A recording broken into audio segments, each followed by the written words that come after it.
सुनीति एक बुद्धिजीवी महिला है। ये पेशे से एक लेक्चरर है। नवंबर 2017 में सुनीति को जॉन्डिस, टाइफाइड और मलेरिया एक साथ हो गया था। इतना ही नहीं, एक समय तो ऐसा आया कि इनकी नब्ज भी शांत हो गई थी और पल्स रेट काउंट 0 हो गया था। इतना सब होने पर भी ये जिंदा कैसे है, ये एक अचंभा है। और ये अचंभा किसने किया, आइए सुनते हैं सुनीति से। ये घटना है सन 2017 11 नवंबर की, लगभग शाम को 6 बजे के आसपास। उस वक्त मेरी तबीयत खराब हो गई थी अचानक। फीवर भी आ रहा था, बुखार नहीं जा रहा था, भूख नहीं लग रही थी, एसिडिटी, ये बहुत सारी इस प्रकार की दिक्कत उस समय हो रही थी मुझे। डॉक्टर के पास लेके गए मुझे, वहाँ पे कुछ टेस्ट कराए तो उसमें मलेरिया, टाइफाइड और जॉन्डिस तीनों एक साथ हो गया था। सिचुएशन ऐसी हो गई कि डॉक्टर ने बोला इसकी तो बहुत क्रिटिकल कंडीशन है, आप तो कैसे घर पे रखे हुए, उसको तो हॉस्पिटल में एडमिट करो फटाफट। 9 नवंबर को मुझे एडमिट किया गया हॉस्पिटल में। तो मुझे ड्रिप चढ़ रहा था और उसी ड्रिप में वो मलेरिया के लिए, टाइफाइड के लिए और जॉन्डिस के लिए, तीनों के लिए वो उसमें इंजेक्शन लगा के जाते थे, सलाइन के थ्रू जाता था बॉडी में।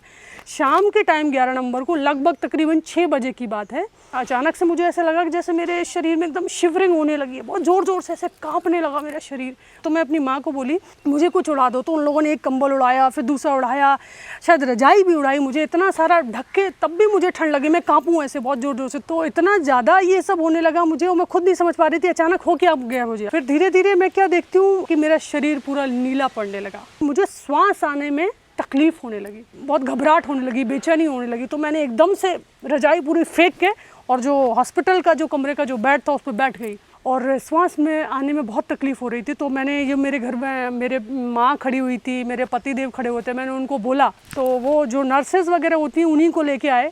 जैसे मैंने बताया मुझे श्वास नहीं आ रही तो वो समझ गई कि इसको क्या है, पल्स चल भी रही है या नहीं। तो पल्स चेक करने के लिए उसने ऑक्सीमीटर लगाया जिसमें पल्स रीडिंग नहीं आ रही थी, नील थी। और जबकि उस स्थिति में मैं बैठी हुई थी, आई वॉज कॉन्शियस, मैं देख रही थी, सब सुन रही थी, सब समझ रही थी। बिल्कुल ऐसा लगा अंतिम श्वास की घड़ियाँ मेरे पास बची हैं। तो मुझे लगा कि कैसे मौत होती है, क्या होता है उस समय, कैसा महसूस होता है, कैसा लगता है, ये मैंने महसूस किया। जब बिल्कुल ऐसा लग रहा है कि अब कोई चारा नहीं है मेरे पास, ना मेरा पति कुछ कर पा रहा, ना मेरी माँ कुछ कर पा रही है, डॉक्टर है नहीं हॉस्पिटल में, नर्स वगैरह देख के चले गए हैं, कोई कुछ नहीं कर पा रहा है। उस समय बापू की याद आई।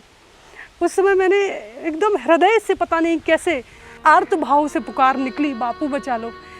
ऐसा लगा ये बोलते समय भी मुझे अभी बापू ने एकदम भीतर से प्रेरणा की, जल्दी से खड़ी हो जा, उठकर उल्टी कर। और मैंने अपनी ये 2 उंगलियों से, पहली वाली 2 उंगलियों से मैंने उंगलियां गले तक यहाँ तक डाल के मैंने ज़बरदस्त उल्टी की है। जैसे मैंने उल्टियों पे उल्टियाँ की हैं, मुझे ऐसा लगा मेरे प्राण में प्राण वापस आ गए, मेरी जान में जान वापस आ गई, पल्स चलने लगी, हार्ट बीट नॉर्मल होने लगी जैसे कि पहले थी, वो सब कुछ नॉर्मल होने लगा, जो कि एकदम ऐसा लग रहा था बिल्कुल I was very near to death, मैं मृत्यु को देख कर आई थी, ये मैंने महसूस किया था। और आज मैं ये जो जिंदा हूँ आपके सामने, मैं ये अपना अनुभव बता पा रही हूँ, ये मेरे बापू की देन है, ये पुनर्जीवन मेरे बापू का दिया हुआ है।